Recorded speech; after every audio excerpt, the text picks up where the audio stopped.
resolusi konflik. Ternyata hasilnya ini yang kita lihat hari ini.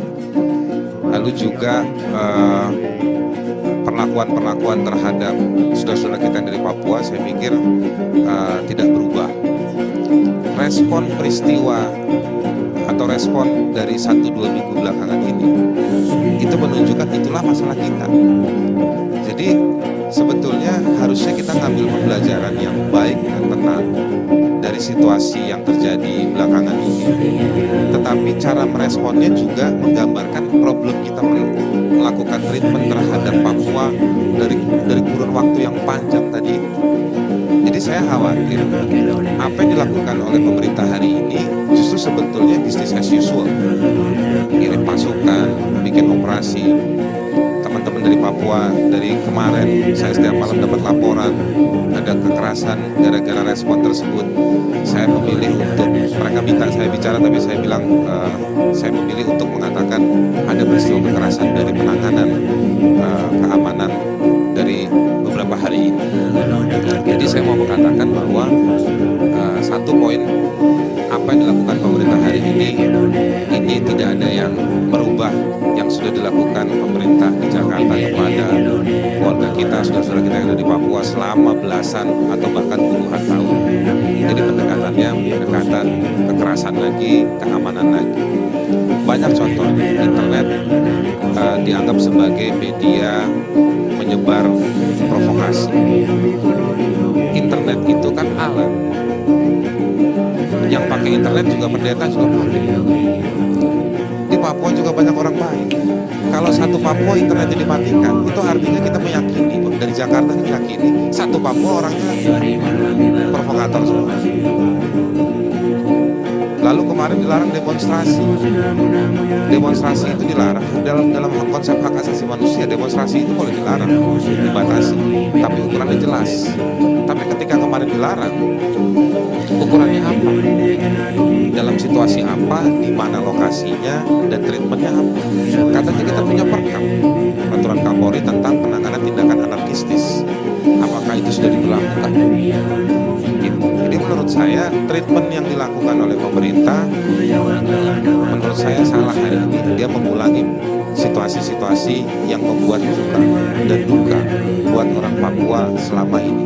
Nah itu satu hal. Yang berikutnya lagi, kemarin dari kerusuhan di Jakarta juga komunikasi supaya orang bisa komunikasi juga terjadi. Artinya bukan artinya orang Jakarta rusuh. nah itu dia, kita kan juga protes. Yang saya khawatir, Bang Karni, kita nanti ke depan ada suara kritis dikit, ada peristiwa dikit, itu dianggap jadi terbiasa. Jadi semua dianggap presiden. Peristiwa 2122, internet dilemahkan kegunaannya. Di Papua juga seperti itu. Jadi kegagalan negara menangani situasi justru berdampak luas pada masyarakat. Saya meyakini bahwa internet itu juga bisa dipakai. Kalau memang itu internet sebagai alat, mestinya kan pemerintah melempar, membanjiri, memperbanyak informasi-informasi yang sebenarnya dan bagaimana seharusnya pemerintah itu bersikap. Jadi sekali lagi itu alat, jangan dia dibunuh. Kita lihat karakter bukan internetnya, tapi karakter masalah Papua. Atau apa yang tadi saya bilang, duka dan luka yang akan dialami oleh keluarga kita, teman-teman kita yang ada di Papua. Mereka tidak sampai suaranya. Dan begitu mereka bersuara, mereka dibuat. Mereka menggunakan sarana informasi, sarana informatika, dilemahkan internet. Jadi menurut saya,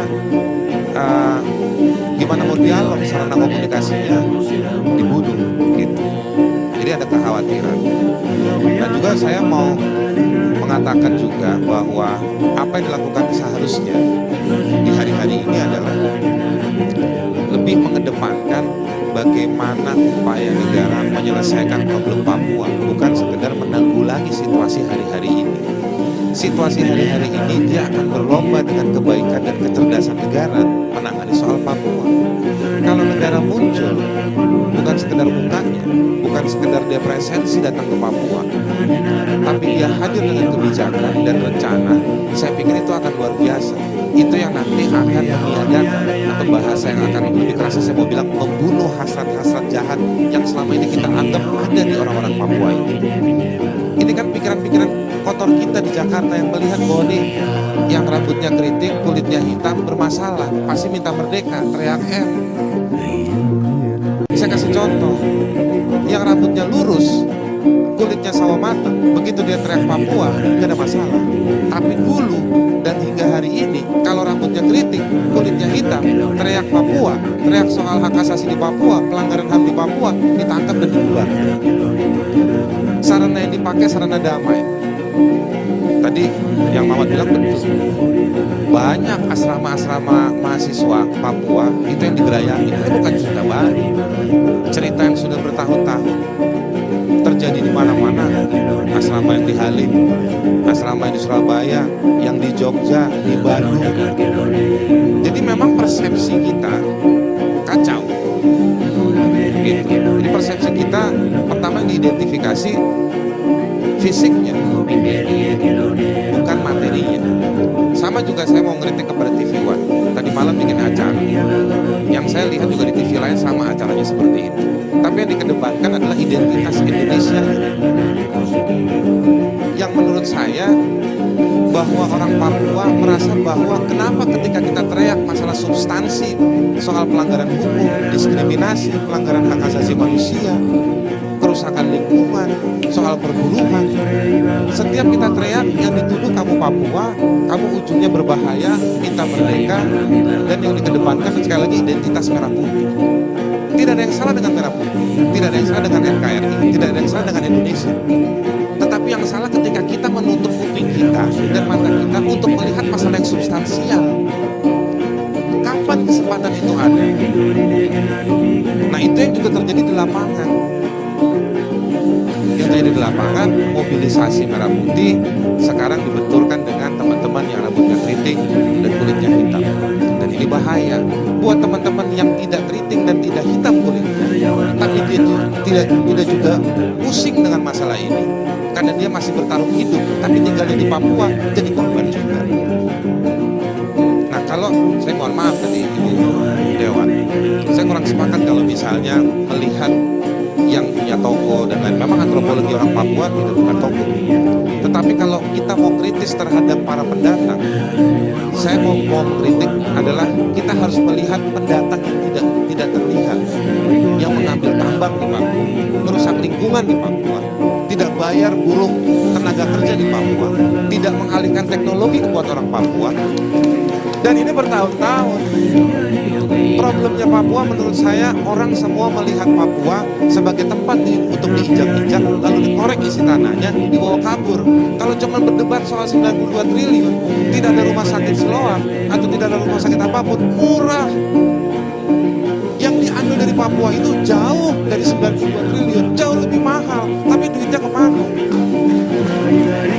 Siapa yang menikmati? Jadi kalau mau bicara soal penyelesaian soal Papua ini, jalan terbaik bukan cuma soal dialog damai. Kalau dialog damai, saya orang yang percaya di Indonesia ini, orang yang paling sopan di Republik ini adalah orang Papua. Orang yang paling baik bahasa Indonesianya di tanah pertiwi Indonesia ini adalah orang Papua. Saya alami. Jadi menurut saya, kalau coba dialog, mohon maaf Bu Adriana nanti masuk ke Bandung ya, oleh dengan dialog Papua JDP. Saya dialog itu anggap penting, tetapi keterbukaan dari Jakarta mengevaluasi bukan hanya soal keamanan dan juga soal penegakan hukum, tetapi juga mengevaluasi praktek-praktek bisnis yang ada di sana.